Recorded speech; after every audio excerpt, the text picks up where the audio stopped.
तो दोस्तों सिगाची इंडस्ट्री ने अपने क्वार्टर 2 के नंबर को डिस्क्लोज कर दिया है। तो चलिए देखते हैं क्या है क्वार्टर 2 के नंबर्स के अंदर। डाटा लाख्स में है, मैं आपको करोड़ में बता रहा हूँ। तो देखिए पिछले क्वार्टर की बात करते हैं तो पिछले क्वार्टर में कंपनी ने 128 करोड़ का रेवेन्यू जनरेट किया था ऑपरेशन के थ्रू। पिछले साल 124 करोड़।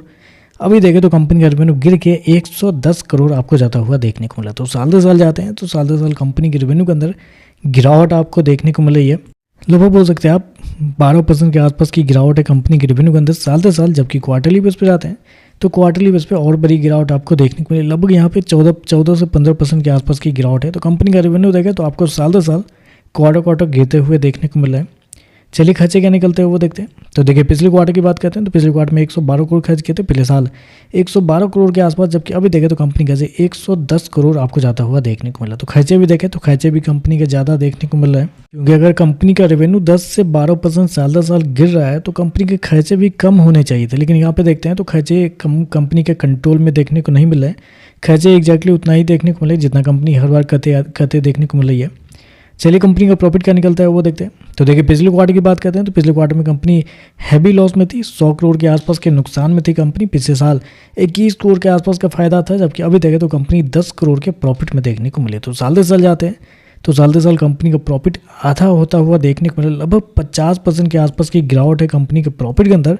रेवेन्यू आपका 12% के आसपास गिरा है और कंपनी का प्रॉफिट 50% साल दर साल गिरता हुआ देखने को मिला है। और वो भी तब आपको 50% गिरता हुआ देखने को मिला है जब कंपनी को एक्सेप्शनल आइटम के थ्रू 4.5 करोड़ का फायदा हुआ है। उसके बावजूद देखें तो कंपनी का जो प्रॉफिट है वो इतना कम आपको देखने को मिला है। क्योंकि एक्सेप्शनल आइटम हटा के देखते हैं तो इस क्वार्टर में कंपनी का प्रॉफिट मात्र 2.7 करोड़ है। जबकि पिछले साल 26 करोड़ के आसपास था। तो यहाँ पे देखें तो लगभग 90% के आसपास की गिरावट है कंपनी के ऑपरेटिंग प्रॉफिट के अंदर साल दर साल। क्वार्टरली बेस पे देखने जाते हैं तो क्वार्टरली बेस पे भी कंपनी का ऑपरेटिंग प्रॉफिट गिरता हुआ देखने को मिला है।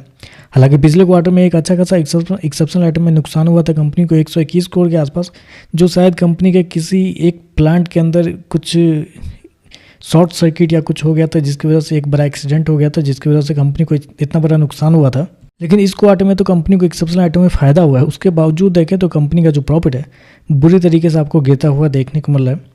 EPS की बात कर लेते हैं। पिछले क्वार्टर में 2 रुपये 63 पैसे माइनस का था। पिछले साल देखते हैं 66 पैसे। अभी देखें तो 28 पैसे आपको जाता हुआ देखने को मिल रहा है। तो ओवरऑल देखा जाए तो नंबर बहुत ही कमजोर आप कहेंगे। रेवेन्यू आपका गिरता हुआ देखने को मिला है वो शायद मान सकते हैं क्योंकि पिछले क्वार्टर में कंपनी के एक प्लांट के अंदर कुछ प्रॉब्लम आई थी तो उसकी वजह से कंपनी का रेवेन्यू थोड़ा सा इंपैक्ट होता है, ऐसा मान सकते हैं कि चलिए ठीक है 10% के आसपास की गिरावट है। लेकिन कंपनी का ऑपरेटिंग प्रॉफिट 90% गिर जाना, कंपनी का नेट प्रॉफिट आपको साल दर साल 50% गिर जाना, ये थोड़ा सा मुझे लगता है निगेटिव है यहाँ पे। बाकी देखते हैं मार्केट इस पर कैसे रिएक्ट करता है। आज की वीडियो से इतना वीडियो पसंद आए तो लाइक कीजिएगा, साथ में साथ चैनल को सब्सक्राइब जरूर कीजिएगा। धन्यवाद।